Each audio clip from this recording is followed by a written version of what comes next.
वो मैंने शायद किसी कार्ड पे पढ़ा था, फूलों को पास पाल पोस के गैरों को सौंप दे, बागों के मालियों का मुकद्दर अजीब है। नहीं लगा तुम्हें तुमने क्या दिया है किसी को? बेटी जा रही है, घर की बहारें जा रही है। अगर तुम्हें यकीन ना आए तो पूछ किसी सफेद दाढ़ी वाले से, बता जब से बेटी गई है घर कैसा लगता है? वो रो के कहेगा जब से बेटी गई है घर की खुशियां चली गई, आंगन सूना सूना लगता था। 7 बेटे अल्लाह ने दिए, 7 बहुएं गए, उनके 3-3 4-4 बच्चे गए, लेकिन जब से बेटी गई है ना घर में जी नहीं लगता है, घर में दिल नहीं लगता है। बहन बेटी की रुखसती पे डीजे, गैरत मर गई हमारी। बताओ किस बेगैरती के कुएं का पानी पिया है हमने? यार ऐसा भी दौर गुजरा है बहनों की रुखसती पे भाई बेहोश हो जाते थे। आज 4 दिन पहले से कूद रहा। हालात देखो हमने क्या किया। 7 दिन पहले से गीत हुए, 3 दिन पहले से डीजे हुआ, शादी वाली रात में रंडियां लाके नचाई गई, अगले दिन फिर क्या ना किया गया। खुदा की कसम देखो तो कितने तमाशे हुए। गौर से सुनना प्यारे, कारी यूसुफ साहब बस तवज्जो फरमाइए, कौन कौन से तमाशे ना हुए। हल्दी के नाम पे बेगैरती का नंगा नाच नाचा गया, हल्दी के नाम पे बेटियों को नंगा किया गया, हल्दी की रस्म अदा की गई, वीडियो वाले को बुला करके बेटी के जिस्म का तमाशा कराया गया। मुझे पता तो सकी। फिर मेहंदी के नाम पे का तमाशा हुआ।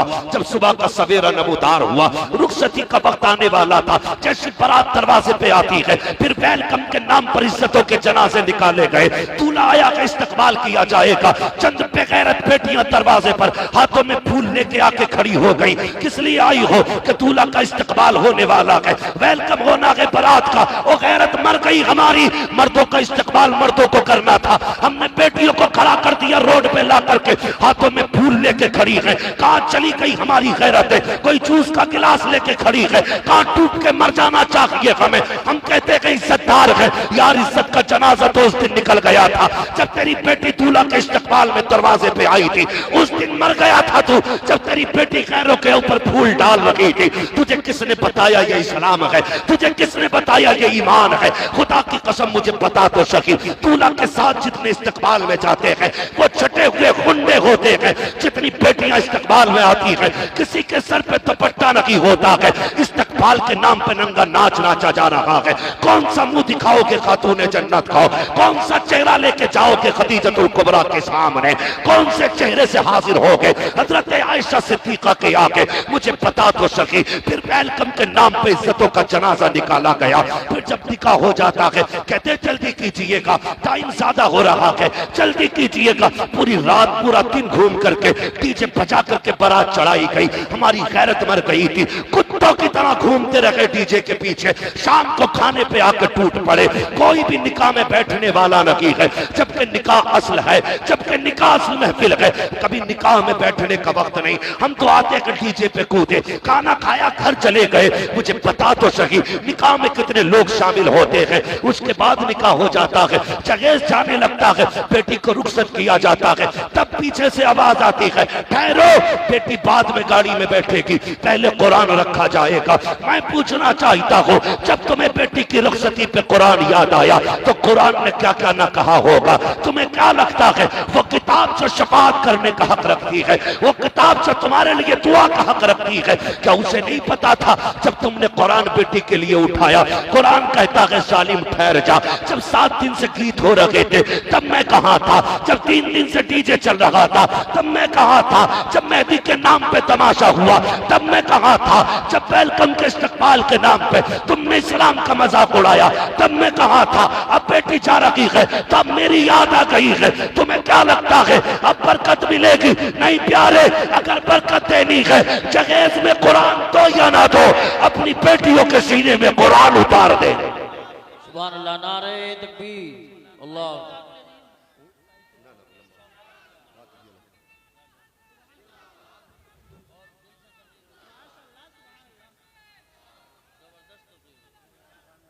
भाई बेटियों के सीने में कुरान उतारो। क्यों नहीं उतारा? पूरी जिंदगी बेले फेले में रखा। बेटे की पढ़ाई पे 1.5 लाख रुपए साल की फीस भरने वालों, काश तुमने 1,500 बेटी की साल भर की फीस दे दी होती। तुम्हारी बेटी के सिर्फ गाड़ी में कुरान नहीं होता, उसके सीने में कुरान होता। और यही वजह है जो सिर्फ गाड़ी में कुरान रख के लाती हैं, वो सिर्फ रखा रहता है, रखा रहता है। हम मुसलमान ने सोचे हम इस्लाम की किस ग्रेड पे खड़े हैं, क्या मैयार है हमारा इस्लाम में? गौर कीजिएगा इस बात पर मेरी, हमने कौन सी जगह को अपनाया है इस्लाम की? मुझे बताया जाए, बेटों को पढ़ाने के लिए यूनिवर्सिटी में 10 लाख की फीस भर सकते हो, बेटी को कुरान पढ़ाने के लिए 10,000 नहीं भरे जाते? भाई बेटियों को पढ़ाओ, क्यों नहीं पढ़ाते बेटियों? एक बात कही जाती है काजी साहब, एक बात कही जाती है, लोग मिजाज बनाए रखा है लोगों ने, कर देखो जी बेटी तो पराया धन होती है। बस ये घटिया सोच रखी है लोगों ने, बेटी पराया धन होती है। मुझे जरा दिल पे हाथ रख के बता, अल्लाह सबको बेटियों जैसी नेमतें अता फरमाए, रहमतें अता फरमाए। आमीन। बड़ी बात होती है जिसके आंगन में बेटी आ जाए। खुदा की कसम, बेटी अगर छोटी भी हो ना तो बेटों से ज्यादा प्यार करती हैं बेटियां। हमने क्या कहा? ये पराया धन है। क्या कहा बेटियों को? बोलो, नाराज हो गए क्या? कोई फर्क नहीं पड़ता, पाए मुरा लंग ने इस मुल्क के खुदा तंग ने, कोई टेंशन नहीं है, बुरे लगे भली लगे। मैंने पहले ही कह दिया था, जिसे खराब लगे सामने से हट जाए, है ना? लोगों ने क्या कहा? बेटी पराया धन होती है, ये कह के बेटियों को टाल दिया गया पराया धन। बाप भी कहता रहा पराया धन है, ससुराल पहुंची तो उन्होंने कहा पराए घर से आई। वो हमेशा पराई रखी, किसी ने नहीं अपनाया उसे। वो किस घर को ये कहे कि मेरा है? कितना सितम किया गया बेटी के साथ। और बेटों पे इसलिए पैसा लगाया जाता है क्योंकि ये कमाएगा, मुझे खिलाएगा। याद रखिएगा, बेटे अगर दुनिया का सहारा होते हैं तो बेटियां आखिरत का सहारा होती हैं। बेटियां, सारे बोले, बेटियां आखिरत का सहारा होती है। नहीं पढ़ाते बेटियों को। कई लोगों का तो मूड खराब हो जाता, बेटी हुई है, बच्चे की विलादत का वक्त आता तो उनको ऑर्डर दे देता 1.5 क्विंटल लड्डू बना देना। हाँ चाचा यही कंडीशन है। आज कहता भाई 1.5 क्विंटल लड्डू बना देना। अचानक खबर आती है हॉस्पिटल से बेटी आई है, तो घर में चादर उड़ के पड़ जाएगा मरदूत। और मीठे वाला कह रहा भाई लड्डू, बोले भाड़ में जाए तेरे लड्डू। ऑर्डर तो दिया था, बोले खा ले तू। बोले खैर तो बात क्या हो? तो कह रहा लोड़िया हुई। मुंह बिगाड़ के कह रहा, हाँ? बोले तू ही खा ले लड्डू। कितनी बेटियों को इसलिए तलाक हो जाती है कि उनके शिकम में बेटा पैदा नहीं हुआ उनके शिकम से। इसकी जिम्मेदार औरत है। बोले अगर किसी के जहन में फतूर हो तो इलाज कर लेना, वरना अल्लाह ऐसे लट मारेगा कोई बचाने वाला नसीब नहीं होगा। बेटी देनी है या बेटा देना, यह फैसला रब का है। और जब वो ना देने का फैसला कर ले तो कोई दे भी नहीं सकता। वो ना देने का फैसला कर दे तो कोई दे भी नहीं सकता। जिसे चाहता बेटा दे, जिसे चाहे बेटी दे। जब कुछ नहीं होता तो मर्या कह रहा ना बेटी दे देता कम से कम। दे दे चाहे बेटी दे, मुंह जाला हो जाए। ये कंडीशन है कारी साहब। बेटी हो गई मुंह बिगड़ गए। ये दीन की कमी है, ये तालीम की कमी है। हमने इल्म हासिल नहीं किया, उसकी वजह है। और 40% हमारे समाज में ऐसे लोग हैं जो आज भी बेटी से ज्यादा बेटों को अहमियत देते हैं। 40% बने फिरे सफेद कपड़े पहन के, कितने बड़े कुतब, लेकिन अंदर आग लग रही होती है कि बेटा नहीं हो रहा। ठीक है बेटे मांगो, तुम्हारी मर्जी है, लेकिन अल्लाह बेटियां दे तो उनकी इज्जतें किया, उनकी इज्जतें किया करो। मैंने फरमाया था बेटे बुढ़ापे का सहारा होते हैं और बेटियां,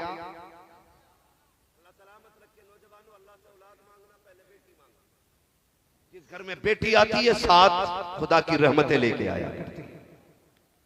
हम में से कितने लोग ऐसे हैं जिनकी रोटी इसलिए चल रही है कि रब ने उनके आंगन में बेटियां पैदा कर दी है। कितने अल्लाह सुभान अल्लाह, बहुत खूब। जिनके आंगन में रोजी बेटियों के नसीब से उतर रही है, मगर ये मर गया 10 किलो लड्डू में। जिम्मेदार पीर साहब हो गए, कैसे दुआ दी थी देता ना हुआ। पीर साहब का ही चुरा लाए का आदत। हालात खराब है हमारे। सुने, बेटियों से प्यार किया करें। बेटी क्या होती है, मुझे बात याद आ गई है, मैं फिर बता दूं, शायद मैंने बताई भी। एक शख्स था, अल्लाह ने उसे 6 बेटियां अता फरमाई। कितनी? सारे बोले कितनी? पीछे वाले नाराज है क्या? आवाज आ रही है तो पीछे वाले बोले कितनी बेटी? 6 बेटियां। बड़ा मूड खराब हुआ। 7वें बच्चे की विलादत के मौके पर उसने बीवी के बाल पकड़े, कहने लगा सुन, इस बार बेटी हुई ना तो बेटी को तो कत्ल करूंगा और तुझे घर से निकाल दूंगा। जैसी उसने ये बात कही तो माँ होती है यार। माँ को लाल भी प्यारे होते हैं, लाडलियां भी प्यारी हुआ करती है। होता है क्या? माँ को बेटे भी प्यारे होते, बेटी भी प्यारी होती है। जब शोहर ने ये कहा कर अब के बेटी पैदा हो गई तो खैरियत नहीं, ना तू रहेगी और ना तेरी बच्ची रहेगी। जब उसने ये बात कही तो माँ थी बेचैन हो गई। रात को उसने मुसल्ला बिछाया, झोली फैला के कहती मालिक तूने मुझे एक बेटी दी, मैंने खुशी से झोली फैला के ली।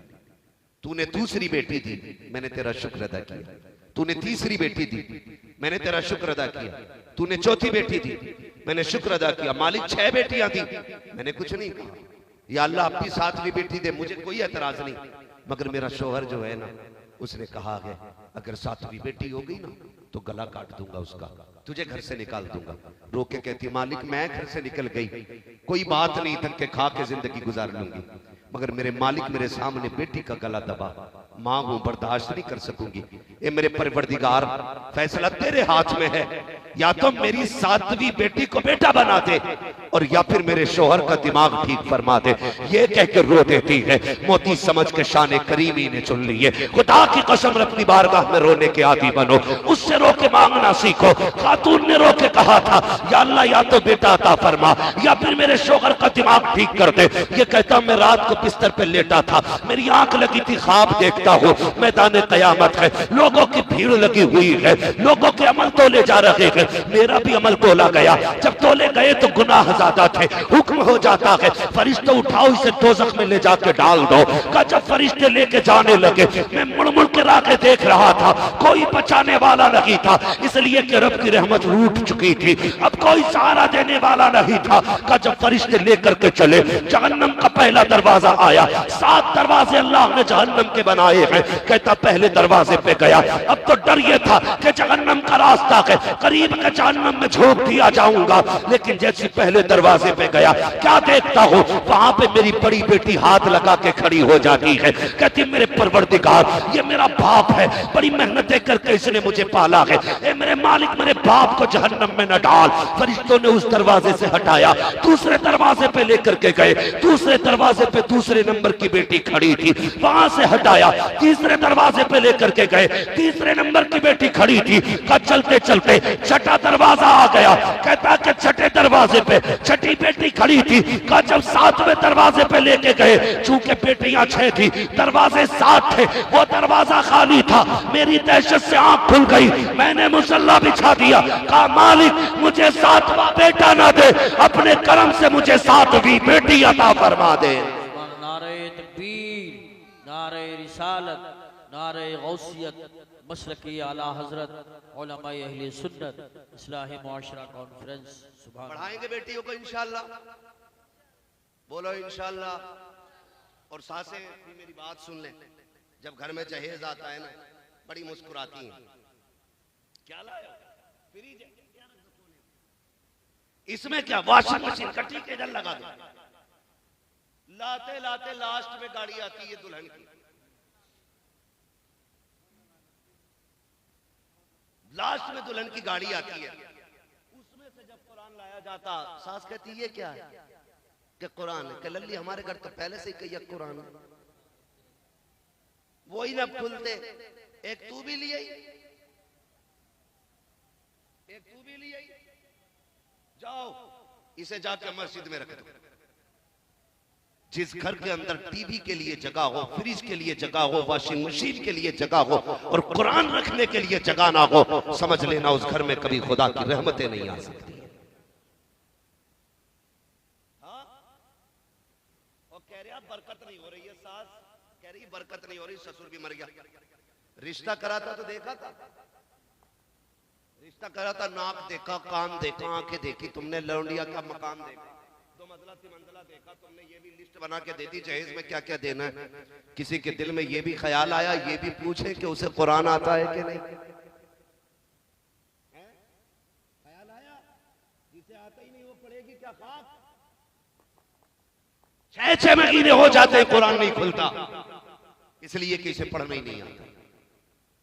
खुदारा घर में दुल्हन अगर लाया करो, भले चेहरे कम देखा करो, उसकी तालीम ज्यादा देखा करो। तो बेटियों को भी पढ़ाइए और बेटों को भी पढ़ाइए। कितने बच्चे फारिग होने का? 5 बच्चे हाफिज कुरान बन रहे। मैं सलाम करता हूं उन बापों को जिन्होंने ऐसे बेटों के लिए कमाया है, जिन्होंने बदले में बाप को मजदूरी के जन्नत का टिकट अदा करा। वो बाप नसीबों वाले हैं जिनके बेटे हाफिज कुरान बने। वो माएं मुकद्दर वाली हैं जिन्होंने ऐसे बच्चों को दूध पिला के पाला, जिन्होंने मां को कुरान की हिफ्ज का सर्टिफिकेट देना है। वो बहनें मुकद्दर वाली हैं जिन्होंने ऐसे भाइयों की खिदमत की है, जिन्होंने कुरान सीने में रख के ये दुनिया को बताया है हमें दुनिया की दौलत पे नाज नहीं, हमें कुरान पाक की तिलावत पे नाज है। और इतना आसान नहीं है कुरान का इल्म आ जाना, बड़ी मेहनत लगती है। हाँ माशाल्लाह, इतना आसान नहीं, बड़ी मुश्किल से दीन आता है। इज्जत किया करो। हमारी कौम क्या कहती है, देखो मुल्ला जी जा रहे हैं, हाफिज जी, हमने इंसाफ किया उलमा के साथ। अब्बा मरते तो कहता 3 दिन जरा लगातार कुरान पढ़वा दियो। क्यों, आज याद आया ना कुरान, आज याद आया ना कुरान। उससे पहले क्या कहते थे, अगर कारी इरफान साहब किसी दुकानदार की करवट से गुजर जाए मुंह फेर लेता, कहीं रसीद ना हो इनके हाथ में। एक मौलाना बता रहे थे उस दिन मुंबई में, कह रहे थे हजरत क्या बताऊं, मेरे बेटे का वलीमा था, तो जिसके घर भी कार्ड लेके जा रहा था तो यही खबर आ रही वो घर नहीं है। मैं फोन करके कहता था भैया रसीद काटने नहीं आया, बेटे के वलीमे की दावत देने आया।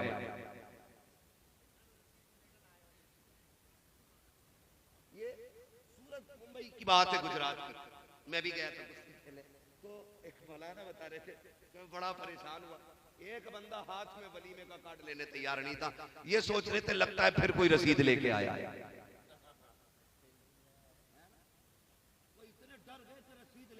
अरे अल्लाह का शुक्र अदा किया कर यार। अगर कोई मदरसे वाला आ जाया करे ना तो ये मत सोच मौलवी आया है, ये सोचा कर मदीने वाले ने किसी को याद किया, मदीने वाले ने किसी को याद किया है। हाँ? एक नौजवान कहने लगा हजरत जी दुआ करना, अभी पीछे गाड़ी चला रहा था, नींद आ गई, गाड़ी चलती रही और बच गए। वो तो जजमेंट अच्छा था, नींद में भी गाड़ी सीधी चलती रही। मैंने कहा कोई नेकी बता जो तुझे याद हो। उसने कहा मैं जब भी घर जाता हूं ना महीना 15 दिन में, मैं कुछ पैसे निकाल के 10% निकाल के मदरसे के तलबा को दे के आता हूं।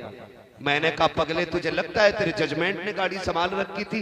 नहीं, कुरान पढ़ने वालों की दुआओं ने तेरी गाड़ी संभाल रखी है। सुभान अल्लाह, माशाअल्लाह माशाअल्लाह। लोग तो जानते नहीं है कि बीमारियों का इलाज किधर होना। इनसे तो ये कह दो फला बाबा बैठा 4 झाड़ू मारे ठीक कर दे, ये तो जूते भी खा लेंगे। इतनी जिहालत हमारी कौम में आ गई है। हाँ, मेरी तबीयत खराब हुई, एक साहब मुझसे कहने लगे हजूर वहां चले जाओ। मैंने कहा कहां? बोले झाड़ू मारते। मैंने कहा तू ही पिटता रे भाई, हमें भी झाड़ू से पिटवाएगा। एक बंदा बीमार ऊपर से झाड़ू मारेगा। इतने अंधभक्त सुना है ना, अंधभक्त ऐसे ही होते हैं। झाड़ू लगवाने जा रहा, जूते खाने जा रहा, चप्पल खाने जा रहा। एक बोले को बाबा गाली वक्त देते तो ठीक हो जा, ला हौल वला कुव्वत इल्ला बिल्लाह। बंदा गाली से ठीक हो रहा है। अकीदे देखो हमारे, बरकत नहीं हो रही। वो हमें ना घोड़े की पूंछ का बाल दिया था उन्होंने, कुठिया में रखा। इतना कमजोर ईमान है हमारा, घोड़े की पूंछ पे भरोसा हमें।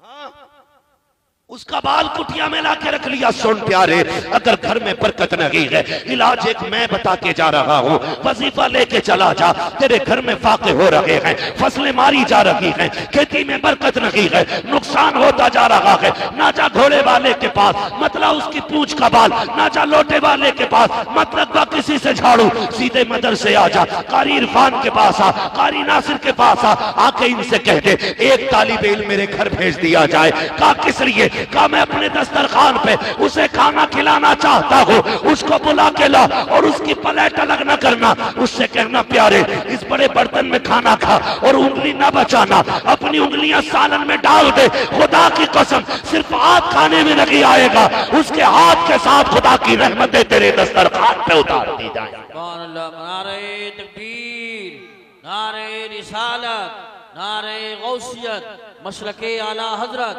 फैजान आला हजरत, मुफ्ती हम्माद रजा साहिब क़िबला, हुजूर अहसन मियां साहिब क़िबला, इस्लाह मुआशरा कॉन्फ्रेंस। सुभान अल्लाह। 5 मिनट में आ रहे हैं, परेशान मत हो, फोन आ गया इंशाल्लाह। 5 मिनट में हजरत तशरीफ ला रहे हैं जी। ये एतकाद है हमारा, हम घोड़े की पूंछ को ज्यादा अहमियत देते हैं। गलत नहीं कह रहा हूं, कोई बता दे वहां चले जाओ, बहुत अच्छा करते तो वहीं पहुंच गया जाए, वहीं पहुंच गया जाए। बदलो यार, अपने आप को बदलो। एक बात बताइए, मेरा मेहमान हो, आप तो मेरे इलाके के लोग हैं, कोई मेरे मिलने वाला हो और आपके शहर में आ जाए, आपकी बस्ती में आ जाए और वो आके आपसे कहे कि मैं हम्माद साहब को जानता हूं और मैं यहां आया था, भूख लगी है, आप भगा दोगे कि खिलाओगे?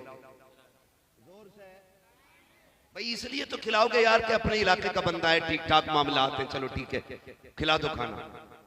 अब जब मुझे खबर मिलेगी कोई काजीपुरा आया था मेरा मिलने वाला, किराए के लिए पैसा नहीं था, गांव वालों ने खड़े हो जाएं, इस्तेमाल करें, खड़े हो। नारे तकबीर, नारे रिसालत, रास्ता बना दे, रास्ता बना दे हजरत के लिए। नारे तकबीर, नारे रिसालत,